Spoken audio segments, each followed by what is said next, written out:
네, 25일 2부 시작하겠습니다.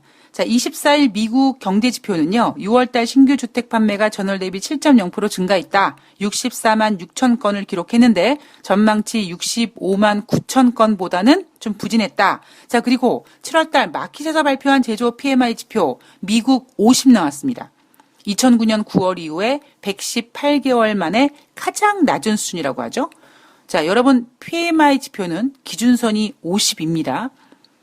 자, 제가 미국과 유로존과 중국의 PMI 지표를 다 끌어 모아다가 이거는 각 반에서 꼴등하는 애들을 모아다가 한 반을 만들어도 1등부터 꼴등까지 나온다. 이렇게 비유를 해드리면서 미국 경제 지표는 아무리 PMI 지표가 부진해도 50 이상이었고 중국은 50 근처로 왔다 갔다 하다가 이제 좀 50 이하로 하락했고 유로존은 뭐 이미 50 밑에서 놀고 있고 그래서 각 반의 꼴등들을 불러다가 한 반을 만들어 놓아도 1등부터 꼴등까지 만드는 상황에서 PMI 지표 다 부진하게 나오지만 얘네들을 갖다 끌어모아도 그래도 미국이 제일 잘 나가고 그다음에 두 번째가 중국이고 유로존이 3등이다 이런 이야기 해드렸습니다.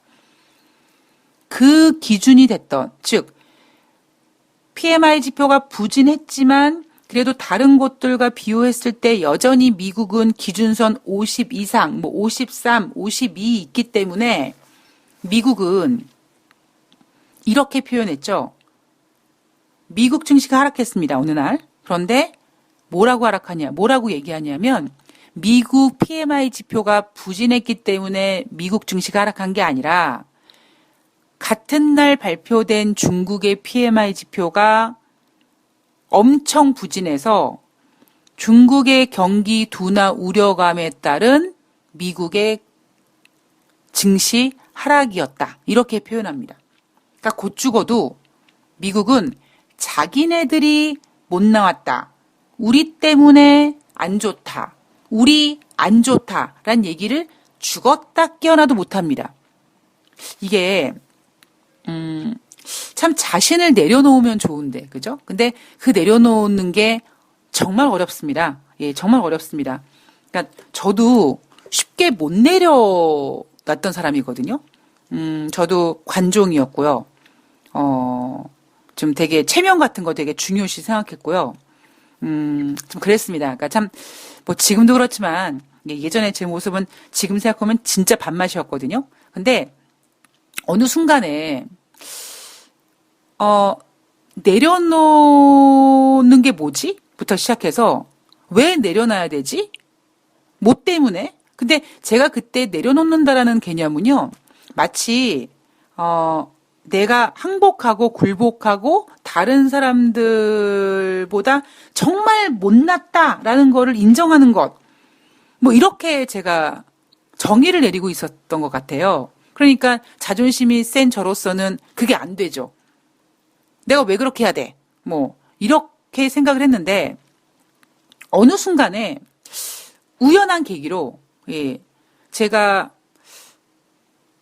그렇게 별로 얘기하고 싶지 않았던 이야기를 어떤 저의 그 좀 모질한 부분을 이렇게 얘기를 했는데 저는 그 얘기를 딱 하면 상대방이 어머 너 그랬던 거야? 웬일이니? 너 별로다 얘 막 이럴 줄 알았더니 오히려 제가 그렇게 얘기하니까 그랬어. 야 나도 그랬어. 너 웬일 막 이러는 거야. 그래서 되게 나를 내려놓으니까 되게 편하구나.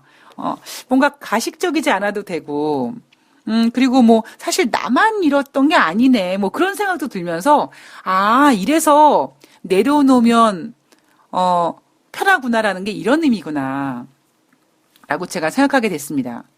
자, 그러다 보니 그러니까 제가 내려놓지 못했고 그러다가 제가 이제 내려놓게 됐고 그리고 이제 제가 나이가 먹다 보니까 제 주변에서 못 내려놓는 사람들이 보이죠. 아유, 쟤는 왜 저렇게 못 내려놓지? 그냥 내려놓고 그냥 살면 되게 편할 텐데. 예, 근데 그런 생각도 좀 하는데 제가 지금 봤을 때 그 생각으론 미국이 지금 못 내려놓는 겁니다. 예. 특히 미국은 지금 왜 못 내려놓냐면 중국에게 자존심 상하기 싫은 거예요. 예. 어찌 보면 겉으로는 야 하늘에 태양이 두 개일 수 있어? 어디 니네가 중국이 우리 미국한테 우리 미국이 짱이야! 라고 하면서도 은근히 중국을 견제한다는, 결국 그 얘기는 중국한테 라이벌 의식 느끼고 있다는 거죠. 그러면 라이벌 의식을 느끼게 만드는, 그리고 하물며 중국이 고공행진 경제성장을 할 때 미국은 그 몇백 년 된 금융 시스템이 개박살나던 그런 쪽팔림을 당했기 때문에 미국 입장에서는 지금 이런 상황에서 무역 분쟁이 진행되는 상황에서 결코 중국한테 좀 약해 보이기 싫어서 내려놓지 못할 겁니다. 뭐 그 마음은 네, 저도 왕년에 그 가식적이고 허세 부리고 관종이었고 내려놓지 못했던 저도 그런 생각을 갖고 있던 사람이다가 저도 그런 종자였다 보니 지금 미국의 상황을 저는 이해합니다.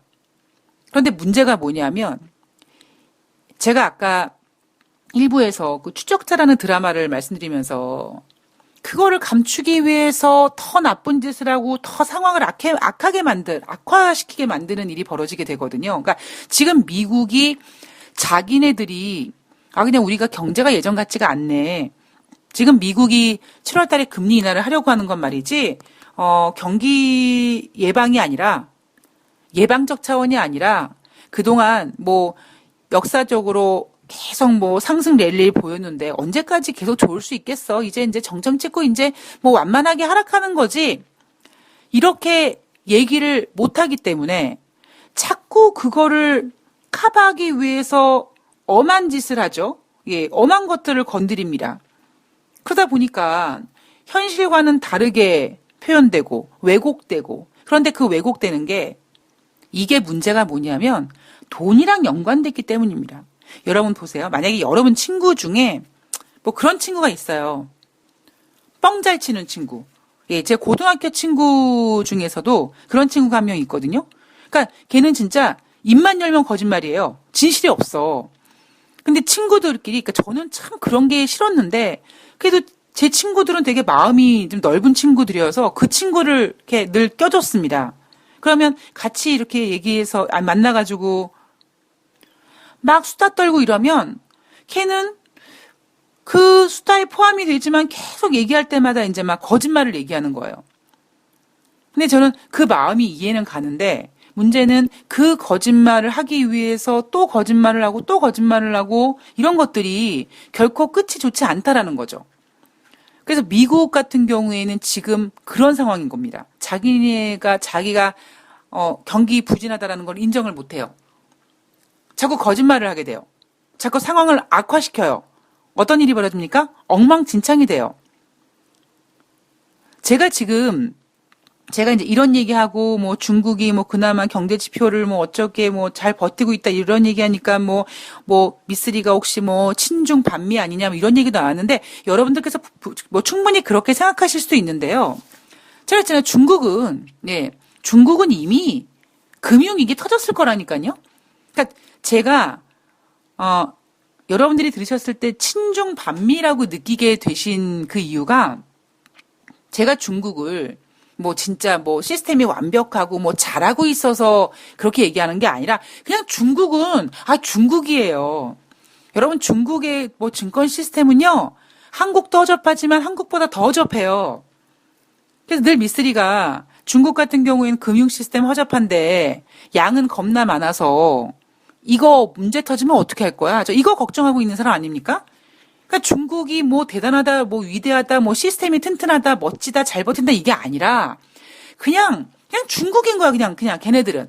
아유, 저것들 뭐 금융위기 터졌을 텐데 저것들이 그냥 사회주의 국가들이니까 지네들끼리 그냥 입 틀어막고 그냥 어떻게든지 버티고 하고 있을 거야. 그러니까 즉 제 관점으로는 중국에 대한 어떤 기대가 그렇게 높지 않은 거죠. 그런데 미국은 다르단 말이에요. 미국은 몇백 년의 역사를 가진 금융 시스템을 갖고 있는 나라란 말이에요.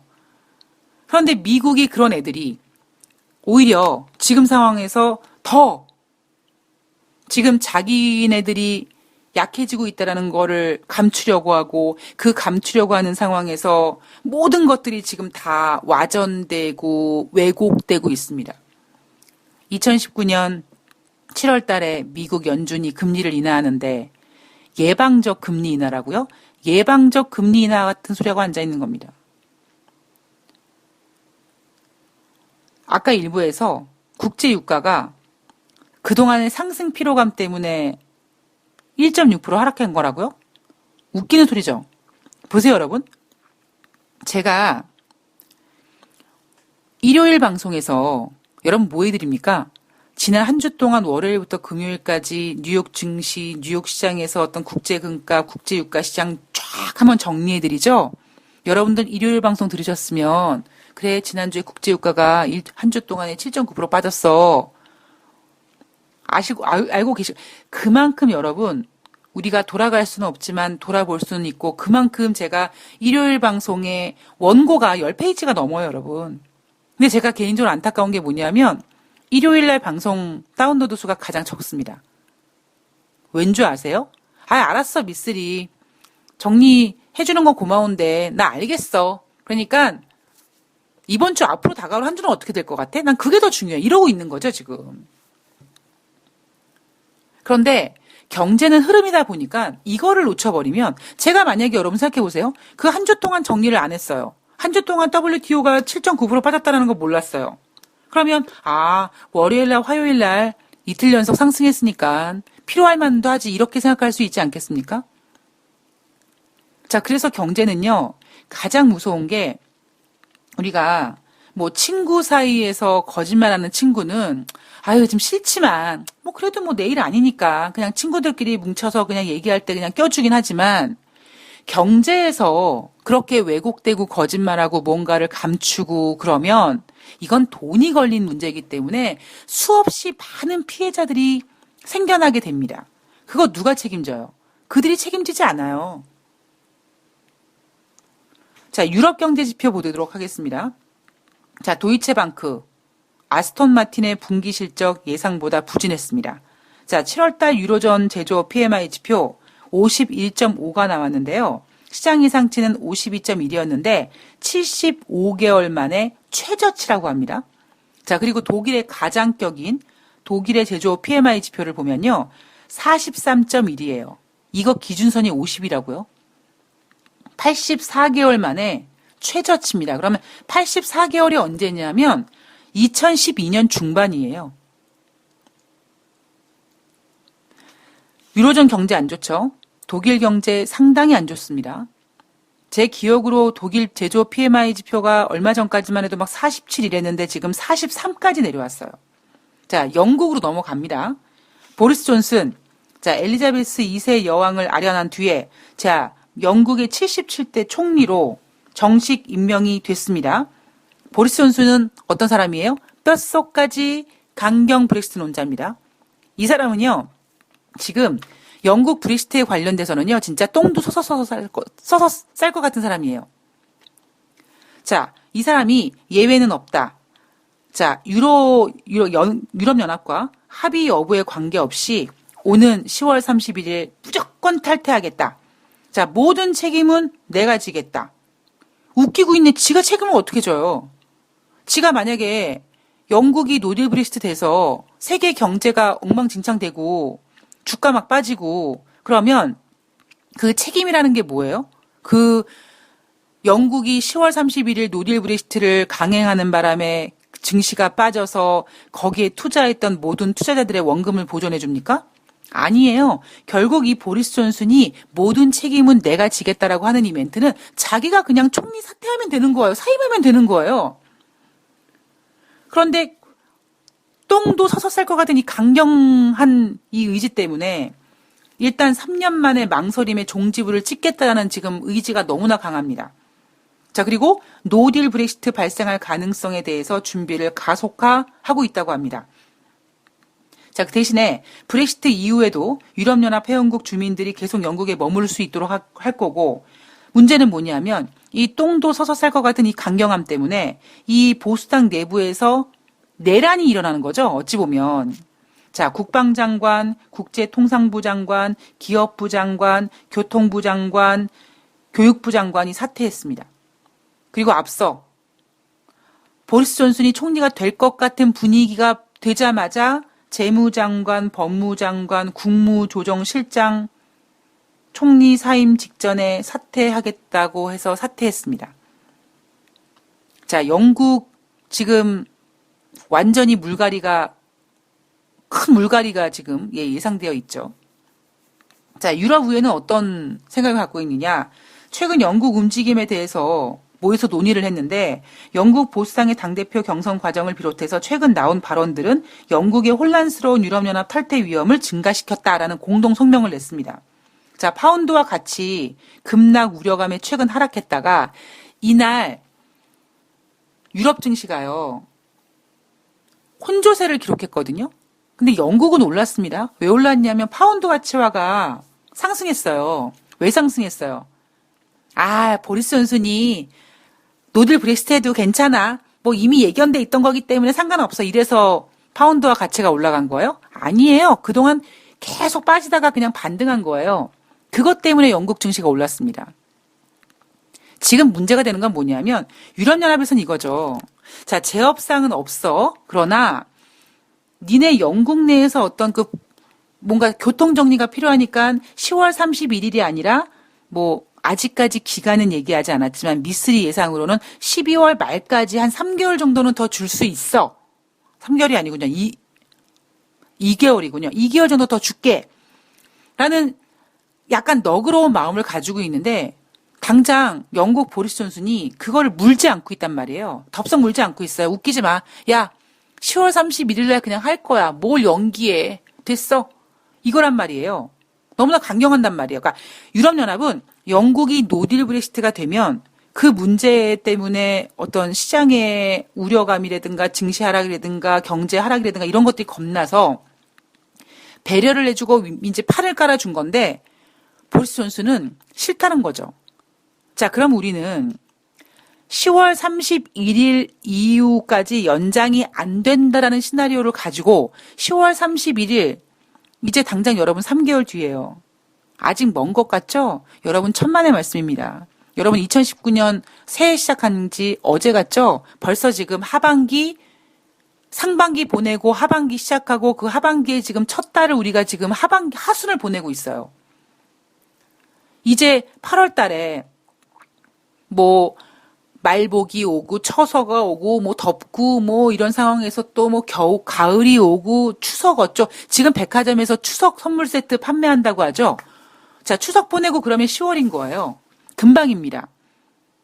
그런데 어제 영국의 보리스 존슨이 보수당 당대표가 됐는데 시장에서 이미 예견했던 상황이기 때문에 괜찮다고요? 제가 그랬죠? 금리 인하나 미국과 중국의 무역 협상은 어찌 보면 희망고문처럼 증시에서 계속 우려먹는다면 영국의 브렉시트 문제는요. 이건 희망고문이 아니라 우리가 풀어야 될 어떤 숙제라고요. 제가 왜 돈다방 미쓰리에서 영국 문제를 이렇게까지 매일매일 체크해드립니까? 노딜 브렉시트가 되면 노딜 브렉시트 때문에 발생되는 문제가 큰 게 아니라요.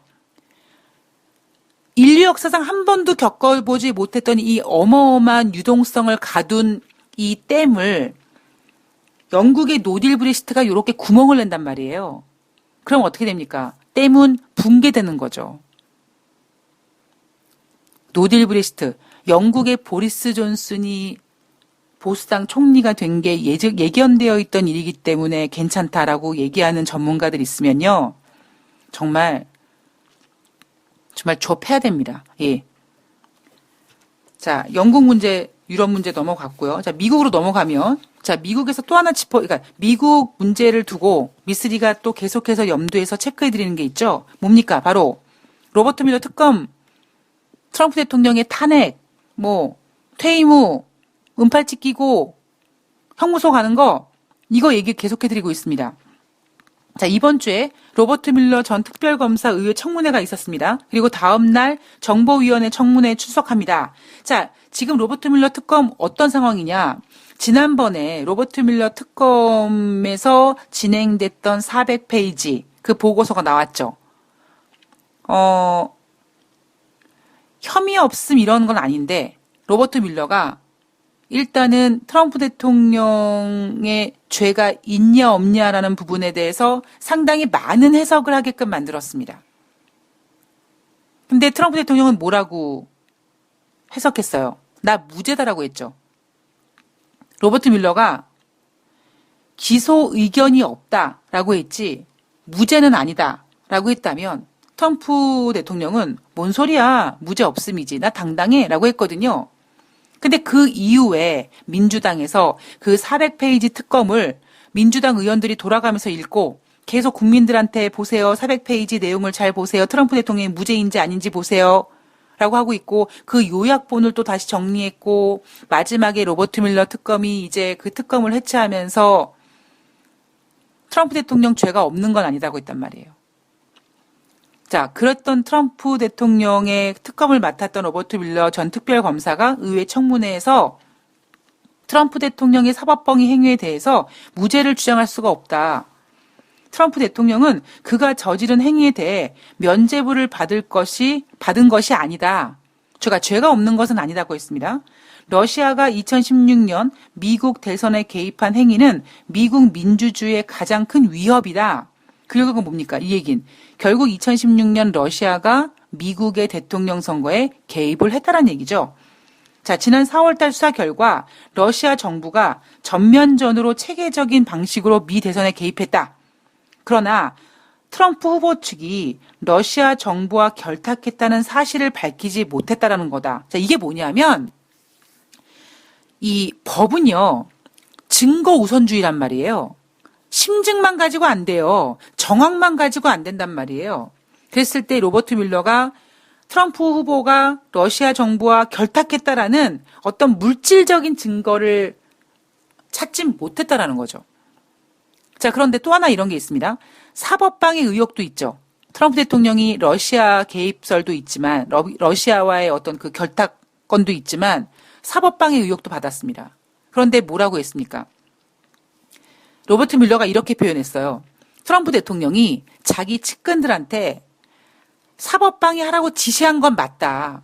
그런데 그 밑에 참모들이 대통령님 여기서 이러시면 안 됩니다. 라고 하는 바람에 그리고 조용히 물러난 참모들, 측근들도 있고 그래서 트럼프 대통령은 사법방해를 지시했지만 그 밑에 있는 참모들이 그 트럼프 대통령의 지시를 차단시켰기 때문에 사법방해가 진행되지 않았다는 겁니다. 그럼 이걸 과연 결과적으로 볼 것이냐, 과정적으로 볼 것이냐.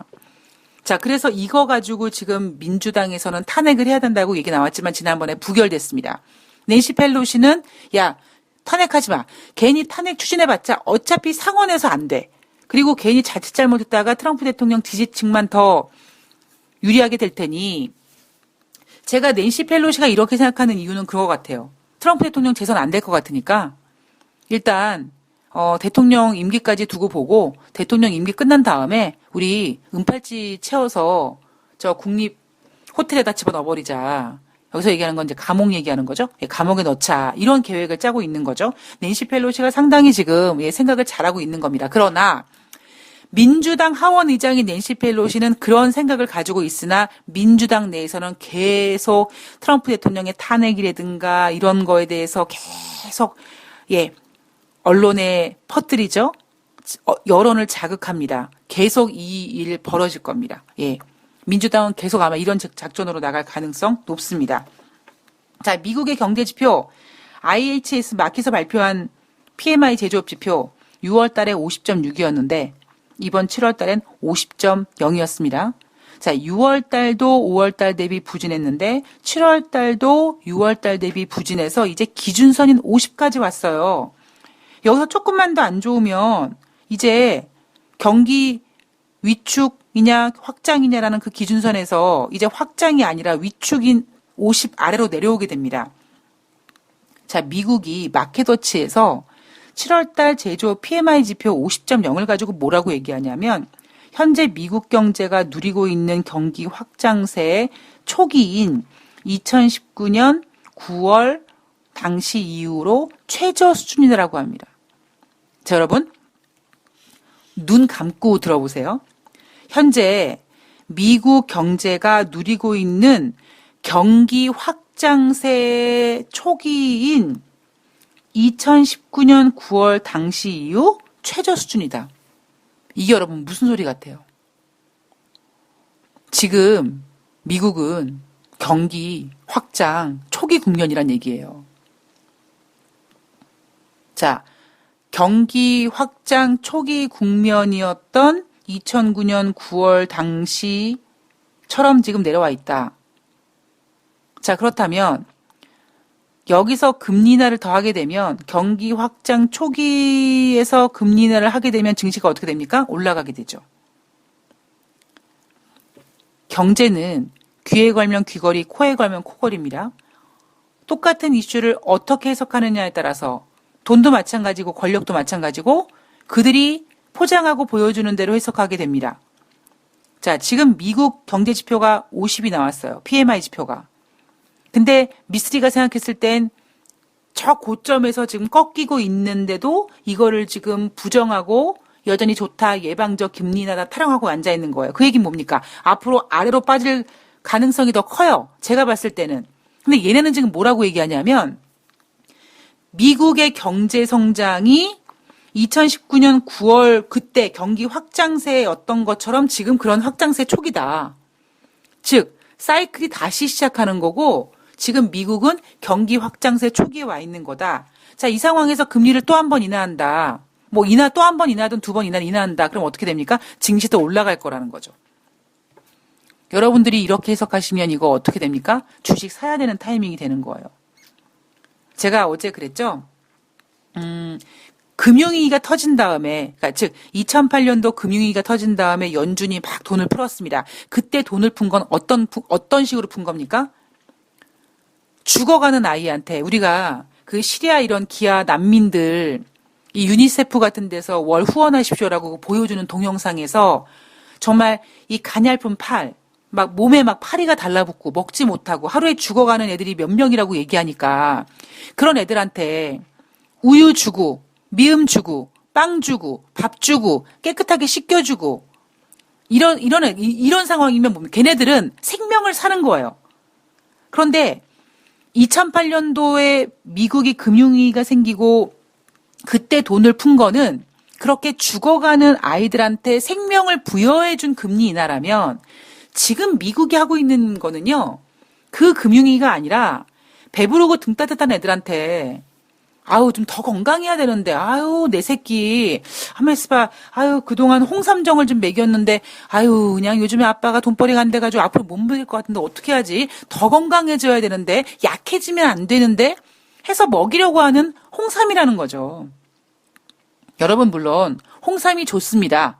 그죠? 예, 홍삼 좋은 거 인정. 그러나 홍삼을 안 먹는다고 죽지는 않습니다. 그것처럼 지금 제가 2019년도 미국의 금리 인하를 예견했지만 미국의 금리 인하가 결코 우호적이지 않다라고 보는 이유가 위에서 내려오고 있는 상태에서 지금 더 내려오는 거, 더 힘들 거를 견디기 싫어해서 열심히 지금 다시 부양시키려고 하는 거거든요. 이거는요, 안 되는 거예요. 위험한 겁니다.